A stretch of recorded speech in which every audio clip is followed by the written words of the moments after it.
বিসমিল্লাহির রহমানির রহিম। আসসালামু আলাইকুম। আশা করি সব ভালো আছেন। এটা হচ্ছে আমার ঈদের পর দিনের ভিডিও। তো যেহেতু বেডশিটগুলো একটু নষ্ট হয়ে গিয়েছিলো, আমি সবগুলো বেডশিট তুলে নিয়েছি। আর জায়নামাজগুলো সব ভাঁজ করে রেখে দিচ্ছি, কারণ অনেকগুলো জায়নামাজ নামানো হয়েছে, এত লাগবে না। আর এই যে দেখিয়ে দিচ্ছিলাম আমার একটা শোকেস আর একটা ওয়ার্ড্রপ। আসলে এই দুটো আমার শ্বশুরের আমলের। তো আমার শ্বশুর বলছিল যাতে কখনো এই দুটো জিনিস না ফেলে দিই, স্মৃতি হিসেবে রেখে দিই ওনার নাতিদেরকে দেখানোর জন্য। তো আমি কিছুটা মডিফাই করে ছিলে শোকেসটা জাস্ট এতটুকুই। আর এই যে যতগুলো ক্রোকাইস বের হয়েছে রমজানে বা ঈদ উপলক্ষে, সবগুলো আমি ধুয়ে মুছে রেখেছি। এখন দেখছিলাম শুকিয়েছে নাকি। তো দেখা যাচ্ছে সবগুলো ক্রোকাইস শুকিয়েছে। এখন এগুলো আসলে রেখে দেওয়ার পালা। তো অনেক জায়গায় ক্রোকাইসগুলো রেখেছি। এই যে এখন আসছি ডাইনিং স্পেসে, এখানে টেবিলেও ক্রোকাইসগুলো আমি শুকিয়ে রেখেছি, সেগুলো শুকিয়েছে। কিন্তু মাটির কাপগুলো দেখা যাচ্ছে শুকানোর পরও কিছুটা ভেজা ভেজা মনে হয়। তারপরও সবগুলো শুকিয়েছে, আমি একটু পরে রেখে দেবো। তো ছেলেরা বলছিল আজকে ওরা পোলাও খাবে, ওদের পোলাও খেতে ইচ্ছে করছিল। তো ভাবলাম ঠিক আছে, ওদের আবদার পূরণ করার জন্য পোলাওটা করে ফেলি, যেহেতু আগের কিছু চিকেন রান্না করা ছিল। তো এখানে আমি পোলাওতে দিয়েছি আলু গাজরকে কিউব করে, আর দিয়েছি পেঁয়াজ কেটে মোটা করে।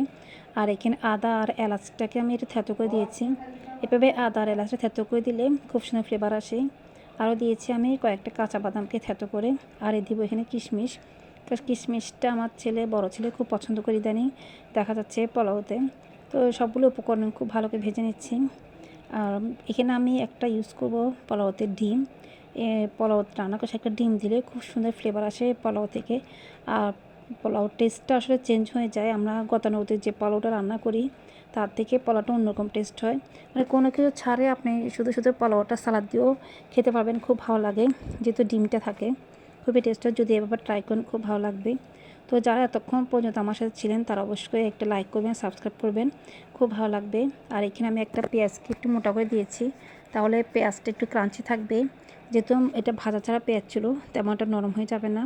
তো ভালো করে আমি এগুলো ভেজে নিচ্ছি, দিয়ে দিলাম লবণ।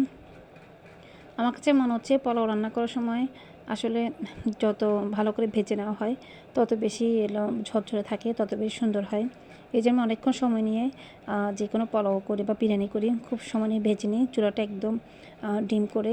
আর আমি সবসময় এখানে ফুটন্ত গরম পানি ইউজ করি।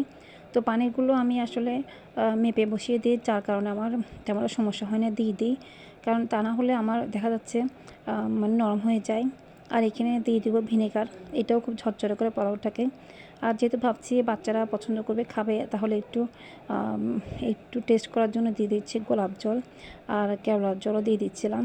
যেহেতু সবসময় আমরা তো গোলাপ জল কেওড়ার জল ঘরে কমই দিয়ে থাকি, কোনো অকেশনে বা কেউ আসলে ভাবলাম আজকে নিজেদের জন্য দিই, টেস্টটা ভালোই লাগবে। দিয়ে দিচ্ছি আমি চিনি। আমি সবসময় পোলাওতে চিনিটা ইউজ করি, আমার কাছে খুব ভালো লাগে, একটা মিষ্টি ফ্লেভার থাকে। আর দিয়েছিলাম এখানে হাফ টিস্পুন টেস্টিং সল্ট, আর টেস্টটা একটু বাড়ানোর জন্য। তো যাদের কাছে মনে হয় টেস্টিং সল্টটা মানে স্বাস্থ্যের জন্য ভালো না, ওনারা স্কিপ করতে পারেন। যেহেতু সবসময় আমরা দিয়ে থাকি না, মাঝে মাঝে দিই, এর জন্য আমার মনে হয় তেমনটা সমস্যা হওয়ার কথা না। তো এখানে দিয়েছিলাম ঘি। এই ঘিটা আসলে আমাদের হাজব্যান্ড বানায়, ওর থেকে নিয়েছিলাম, তো সেটা দিয়ে দিলাম। তো আমার প্রায় শেষ। তারপর আমি সবটুকু ধুয়ে দিয়ে দিয়েছি।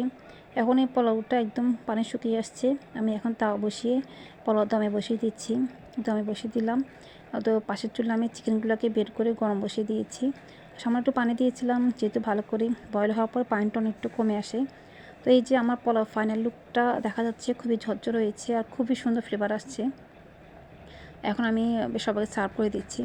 যেহেতু অনেকগুলো আসলে কুকারে দেওয়া হয়েছে, আর এখন ইচ্ছে করছে না কোনো কিছু বের করে নিয়ে আসার জন্য, তো আমি ভাবলাম, আর হেল্পিং হ্যান্ডকেও বললাম আমরা পাতিলগুলো নিয়ে টেবিলে চলে আসি, কোনো সমস্যা না।